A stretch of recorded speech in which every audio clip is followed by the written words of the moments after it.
السلام علیکم ورحمۃ اللہ تعالی وبرکاتہ۔ نحمده ونصلي ونسلم على رسوله الكريم اما بعد فاعوذ باللہ من الشیطان الرجیم بسم اللہ الرحمن الرحیم ان اللہ وملائکته یصلون علی النبی یا ایها الذین آمنوا صلوا علیہ وسلموا تسلیما اللهم صل على سيدنا ومولانا محمد معدن الجود والكرم وآله الكرام وابنه الكريم وبارك وسلم صلاة وسلاما عليك يا رسول الله صلی اللہ تعالی علیہ وسلم۔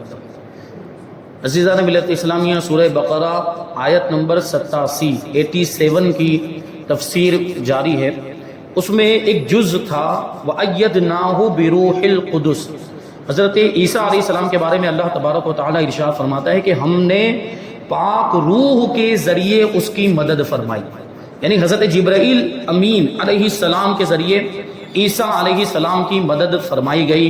اور اس کے بارے میں آپ نے سماعت کیا کہ حضرت عیسیٰ علیہ السلام جہاں بھی جاتے تھے ساتھ میں حضرت جبرائیل امین علیہ السلام بھی ہوتے تھے۔ تو اس پر یہ فرمایا گیا تھا کہ غیر اللہ سے مدد مانگنا شرک نہیں ہے، اور غیر اللہ سے مدد مانگی جا سکتی ہے، انبیاء کرام سے، محبوبان بارگاہ الہی سے، اللہ کے ولیوں سے مدد مانگی جا سکتی ہے۔ اللہ تبارک و تعالیٰ کی عطا کی ہوئی طاقت کے ذریعے سے یہ لوگ مدد کرتے بھی ہیں۔ جیسے حضرت جبرائیل امین کے بارے میں یہاں پر ذکر کیا گیا کہ حضرت جبرائیل کے ذریعے سے اللہ تبارک و تعالیٰ نے حضرت عیسیٰ علیہ السلام کی مدد فرمائی۔ تو حضرت جبرائیل ظاہر سی بات ہے غیر اللہ ہے، وہ غیر خدا ہے، وہ خدا نہیں ہے، خدا کے ماں سوا جتنی بھی چیزیں اس کو غیر اللہ کہا جاتا ہے۔ تو اس کا مطلب یہ ہوا کہ اللہ کے علاوہ دوسری چیزیں بھی مدد کر سکتی ہیں اور ان سے مدد مانگنا شرک نہیں ہے۔ اگر ایسا ہوتا تو کیا قرآن مجید شرک کی تعلیم دے رہا ہے؟ کیونکہ یہاں تو دیکھیے حضرت جبرائیل امین علیہ السلام کے ذریعے سے حضرت عیسیٰ کی مدد فرمانے کا ذکر ہے۔ تو اگر غیر اللہ سے مدد طلب کرنا شرک ہوتا تو معاذ اللہ اس کا تو پھر یہ مطلب کہ قرآن میں بھی شرک کی تعلیم، جبکہ قرآن تو سراسر توحید کی تعلیم دیتا ہے، شرک سے بچاتا ہے۔ قرآن مجید میں تو شرک کی مذمت اور برائی بیان کی گئی ہے، اور یہ قرآن مجید اللہ تبارک و تعالیٰ کا کلام ہے، اور اللہ تبارک و تعالیٰ کبھی بھی ہرگز بھی شرک کی تعلیم دے ہی نہیں سکتا، یہ ناممکن اور محال ہے۔ تو اس سے پتہ چلا کہ غیر اللہ سے مدد طلب کرنا شرک نہیں ہے۔ اور اللہ کے محبوب بندے انبیاء اکرام اور اولیاء اعظام یہ اپنی زندگی میں بھی مدد کرنے کی طاقت رکھتے ہیں اللہ کی عطا سے، اور اپنے ظاہری وصال کے بعد بھی مدد فرماتے ہیں۔ اور یہ اللہ کی عطا سے بار بار ہم اس لیے کہتے ہیں کہ یہ ہمارا عقیدہ ہے۔ ہمارا یہ عقیدہ نہیں ہے کہ وہ مدد کرنے میں مستقل ہوتے ہیں، وہ اپنی طرف سے بذات مدد کرتے ہیں، ایسا نہیں، ان کی خود کی طاقت ہوتی ہے، ایسا ہمارا عقیدہ نہیں ہے۔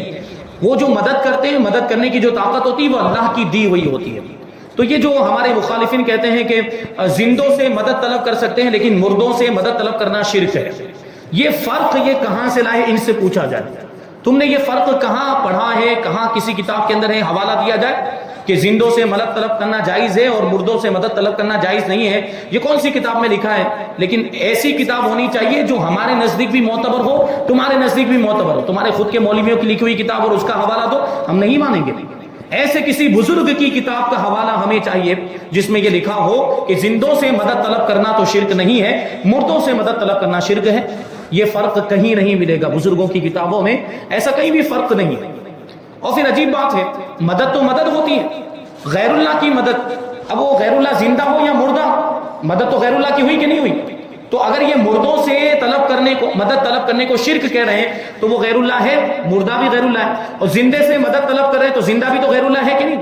ان کے مولویوں نے کتابوں کے اندر ایسی کوئی تفصیل بیان نہیں کی، سیدھا لکھ دیا غیر اللہ سے مدد طلب کرنا شرک ہے۔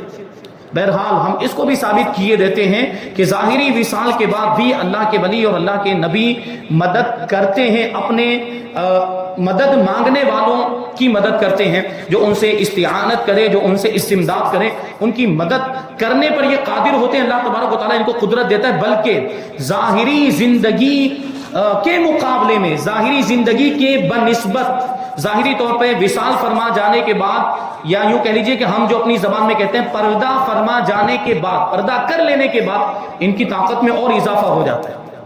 اللہ تبارک و تعالیٰ اپنے محبوب بندوں کی طاقت میں اور زیادہ اضافہ فرما دیتا ہے. ہم ایک عام مومن کو چھوڑیے کیونکہ اس کے پاس تو ایمان کی طاقت ہے، ہم کافر مردے کی بات کریں.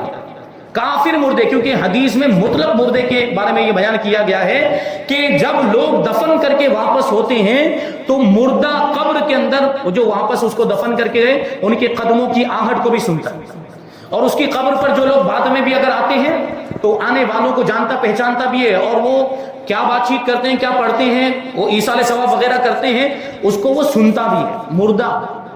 تو کافر مردے کے بارے میں بھی یہ ہے، اور مومن مردے کے بارے میں عام مومن بھی اپنی قبر پر آنے والوں کو جانتا پہچانتا ہے، ان کی آواز کو سنتا ہے، قدموں کی آہٹ کو بھی سنتا ہے. زندوں کو کبھی قدموں کی آواز نہیں آتی ہے، لیکن مردہ قدموں کی آہٹ کو بھی سنتا ہے. تو عام مومن کی طاقت کا یہ عالم ہے قبر کے اندر، تو جو اللہ کے ولی ہیں ان کی طاقت کا عالم کیا ہوگا، اور جو انبیاء کرام ہیں ان کی طاقت کا عالم کیا ہوگا. کیا وہ مدد نہیں کر سکتے؟ یقیناً مدد کر سکتے، یہی تو ہمارا عقیدہ ہے. تو دو واقعات یہاں پر ایسے بیان کیے جا رہے ہیں جن سے یہ بات ثابت ہوتی ہے کہ اللہ کے رسول صلی اللہ علیہ وسلم ظاہری وفات کے بعد بھی مدد فرماتے ہیں. اور یہ تو ہم دیکھتے ہیں، یعنی جو سنی مسلمان جو عاشق رسول ہے، جس کے دل میں حضور پاک صلی اللہ علیہ وسلم کی سچی محبت ہے، ایسے لوگوں کو تو یہ نظارے دیکھنے کو ملتے ہیں کہ اللہ کے نبی یا اولیاء کرام جو مدد کرتے ہیں، جن کی مدد ہوتی ہے، ان کا تو خود کا ذاتی تجربہ ہوتا ہے. یہ کئی واقعات ایسے ہیں جو اب بھی بیان کیے جا سکتے ہیں، لیکن کتابوں کے حوالے سے بات کرتے ہیں تو دو واقعات بیان کرتے ہیں کہ ظاہری وصال کے بعد حضور نے کیسے مدد فرمائی. کہتے ہیں مشہور محدثین امام ابو بکر بن مقری، ابو القاسم سلیمان بن احمد طبرانی اور امام ابو شیخ رحمۃ اللہ تعالی علیہم نے مزار پر انوار پر حاضر ہو کر بھوک کی فریاد کی. یہ تینوں محدثین مدینہ منورہ میں پہنچے، اور مدینہ منورہ میں ان کے پاس جو بھی اسباب تھا، کھانے پینے کا سامان، وہ ختم ہو گیا، اور اب دوسرا کوئی ذریعہ بھی نہیں تھا، اور روپے پیسے بھی نہیں تھے درہم و دینار جس کے ذریعے سے وہ کھانا خرید کر کھاتے. بھوک لگی تو دیکھیں وہ عاشقوں کی بات بھی نرالی ہوتی ہے. اب وہ مدینہ منورہ کے اندر کس کا شہر ہے؟ اللہ کے رسول صلی اللہ علیہ وسلم کا شہر. ہم تو یہی کہیں گے وہ مدینۃ الرسول ہے، رسول پاک صلی اللہ علیہ وسلم کا شہر. اگرچہ حکومت کسی کی بھی ہو، اگرچہ وہ لوگ حق جتاتے رہیں، لیکن ہمارے لیے تو حضور کا شہر ہے، ہمارے لیے تو ہمارے نبی کا شہر ہے.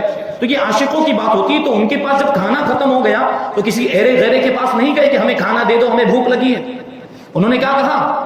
ان میں زبانی حال سے انہوں نے یہ بات کہی کہ ہم اللہ کے رسول کے شہر میں ہیں، ہم کسی اور سے کھانا کیوں مانگے، ہم جن کے شہر میں انہی سے کھانا کیوں نہ مانگے، ہم جن کے شہر میں آئے ہیں ہم اپنے آقا سے کھانا کیوں نہ مانگے.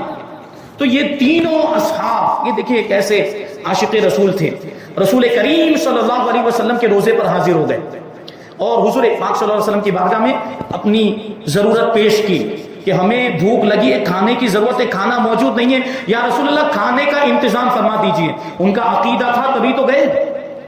ان کا یہ عقیدہ تھا کہ حضور مدد فرماتے ہیں، مدد کرنے پر قادر ہیں، اسی وجہ سے تو وہ اللہ کے رسول صلی اللہ علیہ وسلم کے روزے پر حاضر ہوئے اور حضور کی بارگاہ میں انہوں نے یہ کھانے کی اور بھوک کی ضرورت کو پیش کیا. تو رسول کریم صلی اللہ علیہ وسلم نے دیکھے فوراً مدد آئی، کیونکہ بھوک کا معاملہ بھی ایسا ہوتا ہے، بھوک میں ایسے کچھ انتظار نہیں کروا سکتے، ورنہ وہ بھوک کی شدت اور بڑھتی جائے گی. ایسا بھی ہو سکتا ہے بھوک کی وجہ سے آدمی مر بھی جائے. تو رسول کریم صلی اللہ علیہ وسلم نے ایک علوی کے ذریعے انہیں کھانا بھجوایا. یہ ظاہری وفات کے بعد کی بات ہے، حضور کی ظاہری زندگی کی بات نہیں ہے. حضور کی وفات ہو چکی، یہ روزے پر حاضر ہوئے تھے. اللہ کے رسول صلی اللہ علیہ وسلم کے مزار پر انوار پر یہ لوگ حاضر ہوئے تھے اور انہوں نے اپنی بھوک کی شکایت کی تھی، فریاد کی تھی. تو اللہ کے رسول صلی اللہ علیہ وسلم نے مولا کائنات کی اولاد میں سے، جو مولا کائنات کی اولاد میں سے ہوں، یعنی حضرت خاتون جنت کے علاوہ دوسری کسی زوجہ کے بطن سے، ان کے شکم سے، ان کو علوی کہا جاتا ہے. تو ایک ایسے علوی شہزادے کو اللہ کے رسول صلی اللہ علیہ وسلم نے خواب میں بشارت عطا فرمائی کہ تین ہمارے چاہنے والے، تین ہم سے محبت کرنے والے، ہمارے عاشق ہمارے مزار پر آئے ہیں، انہیں بھوک لگی ہے، انہیں کھانا پہنچایا جائے. تو یہ علوی شہزادے کھانا لے کر آئے. تو ان علوی شہزادوں نے کہا کہ آپ لوگوں نے بارگاہ رسالت میں فریاد کی تھی تو مجھے خواب میں حضور اقدس صلی اللہ علیہ وسلم کی زیارت ہوئی اور حضور پر نور صلی اللہ علیہ وسلم نے مجھے حکم فرمایا کہ میں آپ لوگوں تک کھانا پہنچا دوں. تو دیکھیں ظاہری وفات کے بعد بھی مدد فرماتے ہیں. یہ واقعہ بڑی معتبر کتاب وفاء الوفا نام کی کتاب ہے، اس کے اندر یہ واقعہ لکھا گیا، اسی کے حوالے سے یہاں پر اس کو واقعے کو نقل کیا ہے۔ ایک دوسرا واقعہ، ابو قاسم ثابت بن احمد بغدادی رحمۃ اللہ تعالی علیہ فرماتے ہیں میں نے تاجدار رسالت صلی اللہ علیہ وسلم کے شہر اقدس مدینہ منورہ میں ایک شخص کو دیکھا کہ اس نے سرکار دو عالم صلی اللہ علیہ وسلم کے روزہ انور کے قریب صبح کی اذان دی، اور جب اس نے الصلاۃ خیر من النوم کہا، صبح کی اذان میں یہ کلمہ زائد کہا جاتا ہے الصلاۃ خیر من النوم، اور تقریباً اس کا مطلب بھی سارے ہمارے بھائی جانتے ہیں کہ نماز نیند سے بہتر ہے، نماز نیند سے بہتر ہے۔ تو اس نے جب یہ کہا تو یہ سن کر مسجد نبوی کے خادموں میں سے ایک خادم آیا اور اس نے اسے تھپڑ مار دیا، یعنی گویا کہ یہ معاملہ ہوگا کہ تمہیں اذان دینے کا حق نہیں ہے، یہاں مؤذن مقرر ہے وہ اذان دے گا، تم کیوں اذان دے رہے ہو؟ بہرحال وہ اچھے انداز میں یہ بات سمجھائی جا سکتی تھی، تھپڑ مارنے کی ضرورت نہیں تھی، لیکن اس نے خادم نے کیا کیا؟ تھپڑ مار دیا۔ تو وہ شخص رونے لگا اور اس نے فریاد کی۔ اب دیکھیں یہ حضور پاک صلی اللہ علیہ وسلم کے ظاہری وصال کے بعد کا واقعہ ہے، فریاد کسی اور سے بھی جا کر سکتا تھا، وہاں کے حاکم، وہاں کے بادشاہ، وہاں جس کا اقتدار اور اختیار چلتا اس کے پاس جا کر بھی کہہ سکتا ہے فلاں آدمی نے مجھے تھپڑ مار دیا، وہ کہہ سکتا تھا، لیکن اس نے فریاد کی۔ کس کی بارگاہ میں فریاد کی؟ اللہ کے رسول کی بارگاہ میں۔ عرض کرتا ہے یا رسول اللہ صلی اللہ تعالی علیہ وسلم، آپ کی موجودگی میں اس شخص نے میرے ساتھ ایسا برتاؤ کیا۔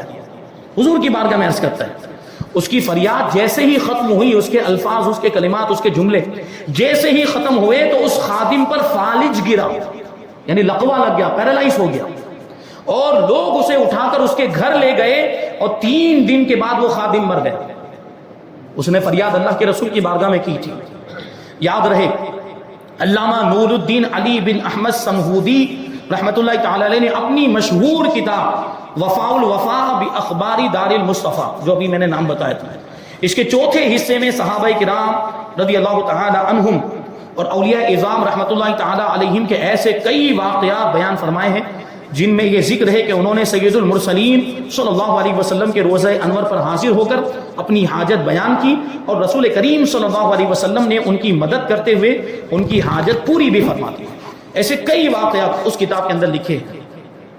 اور امام محمد بن موسیٰ بن نعمان رحمۃ اللہ تعالی علیہ نے تو اس موضوع پر پوری مستقل کتاب لکھی ہے، اور اس کا نام رکھا ہے مصباح الظلام فی المستغیثین بخیر الانام فی الیقظۃ والمنام، یعنی حضور پاک صلی اللہ علیہ وسلم حالت بیداری میں بھی اور خواب میں بھی اپنی بارگاہ میں فریاد کرنے والوں کی مدد کرتے ہیں۔ تو مستغیثین یعنی استغاثہ کرنے والے، اللہ کے رسول کی بارگاہ میں فریاد کرنے والے، اللہ کے رسول صلی اللہ علیہ وسلم ان کی کیسے مدد فرماتے ہیں، یہ واقعات اس کتاب کے اندر لکھے، باقاعدہ ایک پوری کتاب انہوں نے لکھی ہے مصباح الظلام کے نام سے۔ تو وقت اجازت ہے تو میں اسی کتاب کے حوالے سے ایک واقعہ بیان کروں۔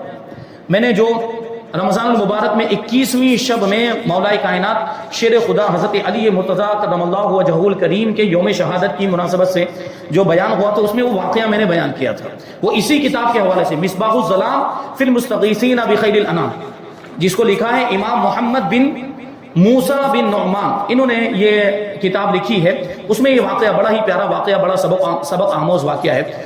حضرت امام ابو عبداللہ محتدی رحمۃ اللہ تعالی علیہ کا واقعہ ہے۔ وہ حج کرنے کے لیے مکہ مکرمہ پہنچے تو وہاں حرم میں جب داخل ہوئے تو ان کو پتا چلا کہ یہاں پہ ایک شخص ایسا ہے جس کو پیاس نہیں لگتی، جو پانی پیتا ہی نہیں ہے۔ تعجب کی بات ہے، پانی پیتا ہی نہیں، اس کو پیاس ہی نہیں لگتی، پانی پینے کی اس کو ضرورت ہی نہیں۔ تو ہمیں بھی تعجب ہو رہا ہے۔ اسی طرح حضرت امام ابو عبداللہ محتدی، یہ کتاب جو ہے میں آپ کو پہلے یہ بتاؤں، یہ 7ویں صدی میں لکھی گئی کتاب ہے، اس پہ بھی غور کرتے ہوئے چلیں، اس کو بھی ذہن میں رکھتے ہوئے چلیں کہ 7ویں صدی ہجری میں یہ لکھی ہوئی کتاب ہے۔ تو امام حضرت ابو عبداللہ محتدی کا واقعہ اس میں اس طرح لکھا ہوا ہے کہ ان کو جب پتا چلا کہ ایسا آدمی ہے جس کو پیاس نہیں لگتی تو اس کو ڈھونڈا انہوں نے، ایسے آدمی کو تلاش کیا۔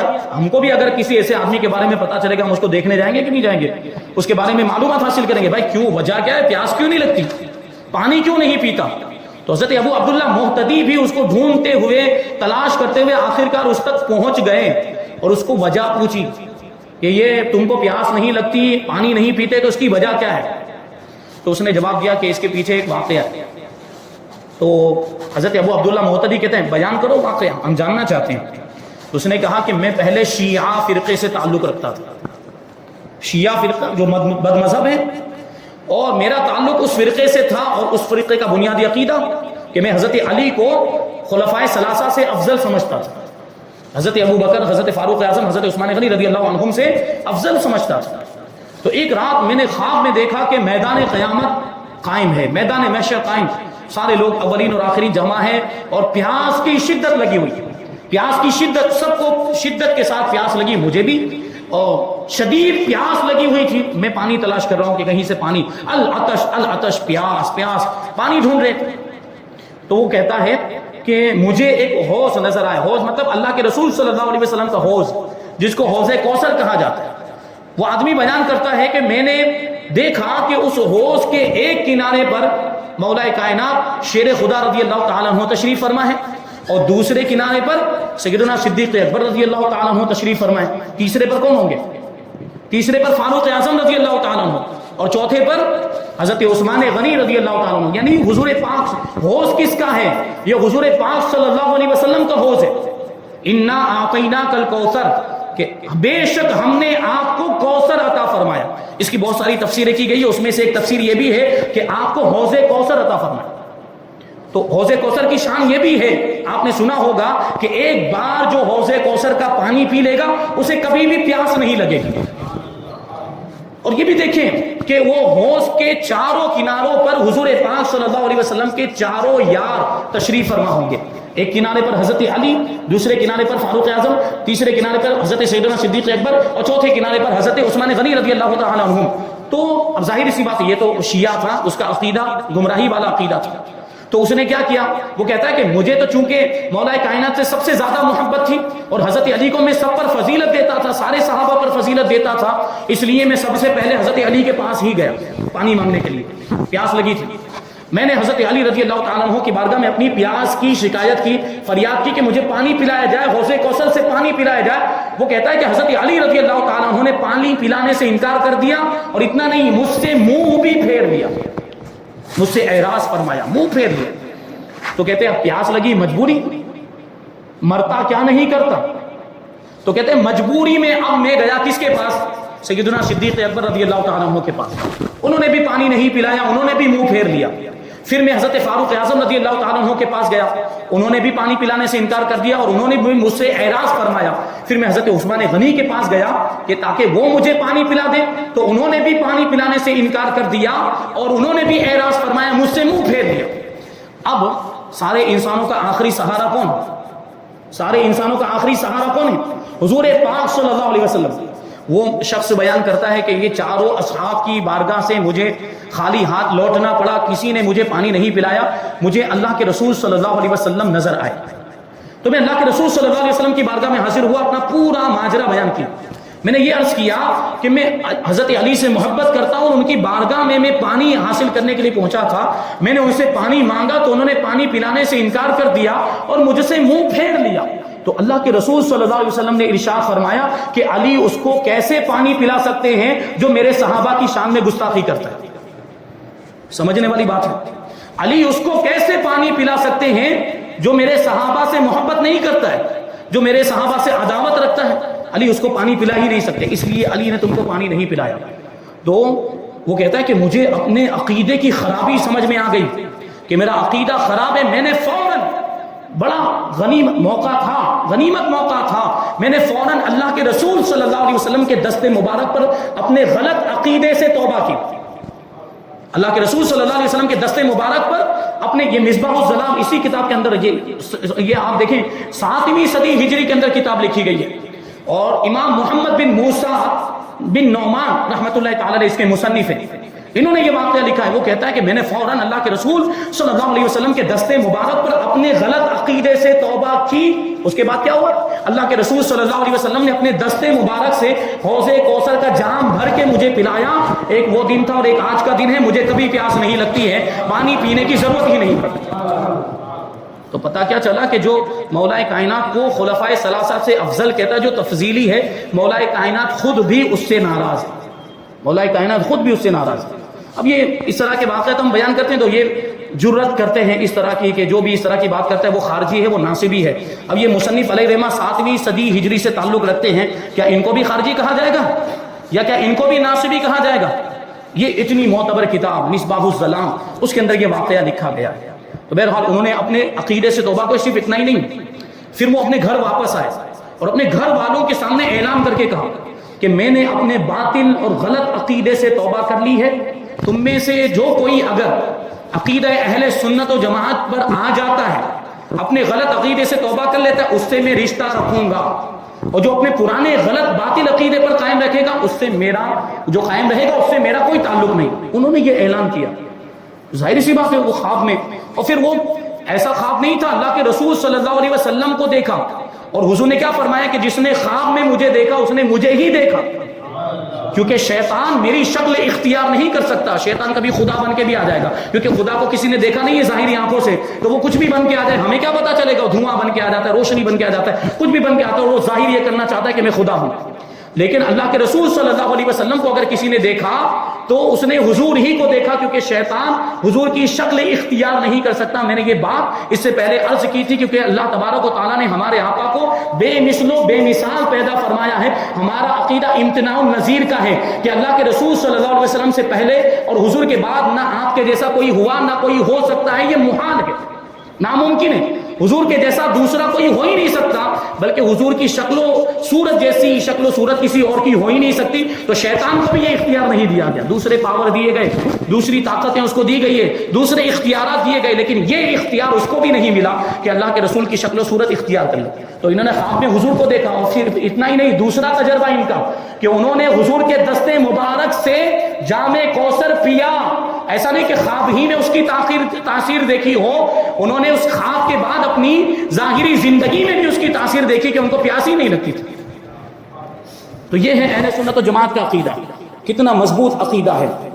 آخری بات اس میں یہ ہے کہ لا تہوا انفسکم، یعنی رسول، جب کوئی رسول تمہارے پاس، بنی اسرائیل کو مخاطب کر کے کہا جا رہا ہے کہ جب کوئی رسول تمہارے پاس ایسی باتیں لے کر آتے جو تمہارے دل کو پسند نہیں آتی، جو تمہاری مرضی کے خلاف ہوتی، یہودیوں کا یہ طرز عمل تھا، تو تم کیا کرتے؟ بعض انبیاء کرام کو ان لوگوں نے جھٹلایا، اور بعض انبیاء کرام کو انہوں نے قتل بھی کیا تھا۔ وہ بات یہاں پہ عرض کرتے ہیں، کہتے یہودی لوگ پیغمبروں کے احکام اپنی خواہشوں کے خلاف پا کر انہیں جھٹلاتے تھے، اور موقع پاتے تو ان انبیاء کرام علیہ الصلوۃ والسلام کو قتل کر ڈالتے تھے، جیسا کہ انہوں نے حضرت زکریا علیہ الصلوۃ والسلام اور حضرت یحییٰ علیہ الصلوۃ والسلام اور ان کے علاوہ بہت سے انبیاء کرام علیہ الصلوۃ والسلام کو شہید کیا، حتیٰ کہ ہمارے آقا حضور صلی اللہ علیہ وسلم کے بھی قتل کے در پہ ہوئے۔ کبھی آپ صلی اللہ علیہ وسلم پر جادو کیا، کبھی زہر دیا، اور ان کے علاوہ آپ صلی اللہ علیہ وسلم کو شہید کرنے کے لیے طرح طرح کے فریب کرتے رہے، اور چال بازیاں کرتے رہے، منصوبہ بندیاں کرتے رہے، سازشیں کرتے رہے، لیکن جس کی مدد خدا فرمائے اس کا کوئی کچھ بگاڑ نہیں سکتا۔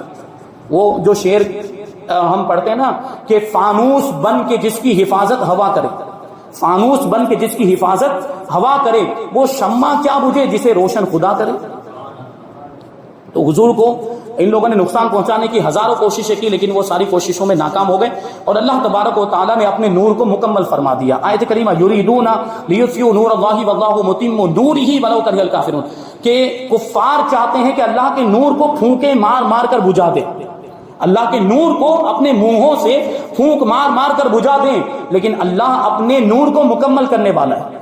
جب اللہ خود اپنے نور کو مکمل کرنے والا ہے تو ان کی پھونکوں سے کچھ فرق پڑنے والا ہے؟ کوئی فرق نہیں پڑنے والا۔ وَلَوْ كَرِهَ الْكَافِرُونَ، اگرچہ کافر برا مانتے رہیں، اگرچہ کافر ہزاروں کوششیں کرتے رہیں، اللہ اپنے نور کو مکمل کر کے رہے گا، اور یہی ہوا، پوری دنیا میں اسلام پھیل گیا۔ آیت سے یہ بھی معلوم ہوا کہ احکام الہی پر اپنی خواہشات کو ترجیح دینا یہودیوں کا طریقہ ہے، جبکہ حکم الہی کے سامنے اپنے نفس کو کچل دینا کامل الایمان لوگوں کی نشانی اور علامت ہے۔ جب بھی اللہ کا حکم آئے اور کوئی بھی بات شریعت کا حکم ہے، شریعت کا مسئلہ ہمارے سامنے بیان کیا جائے، فوراً اس کے سامنے سر تسلیم خم کر دینا چاہیے، کیونکہ یہ اللہ کا قرآن کی آیت، کوئی حدیث پاک ہمارے سامنے بیان کی جائے تو فوراً اس کو تسلیم کرنا چاہیے۔ کبھی ایسا ہو سکتا ہے شامت نفس کی وجہ سے ہم اس پر عمل نہ کریں، یا شیطان کے بہکاوے میں آ کر اس پر عمل نہ کریں، تو یہ ایک غلط بات ہے، لیکن اس کا انکار کر دینا یا اس کو نہ ماننا یہ بہت بری بات ہو جاتی ہے۔ بسا اوقات اس کی وجہ سے آدمی کفر تک بھی پہنچ جاتا ہے، جو یہودیوں کا معاملہ تھا، اور یہودی کفر تک پہنچ گئے اسی وجہ سے، اپنی خواہشات کو ترجیح دیتے تھے، اپنی مرضی کو دیکھتے تھے، ان کو وہ احکام مشکل لگتے، دشوار لگتے تو اس پر عمل نہیں کرتے تھے۔ تو بہرحال اور بھی بہت ساری باتیں آگے آیت نمبر 88 میں اور اس کے بعد آیت نمبر 89 میں ہم شامل کریں گے، اس کی تفسیر آئندہ درس میں شامل کی جائے گی۔ اللہ تبارک و تعالیٰ کی بارگاہ میں دعا ہے کہ جو کچھ بھی بیان ہوا اس پر ہم سب کو عمل کرنے کی توفیق عطا فرمائے اور نور قرآن سے ہم سب کے دلوں کو روشن اور منور فرمائے۔ وما علینا الا البلاغ۔ السلام علیکم۔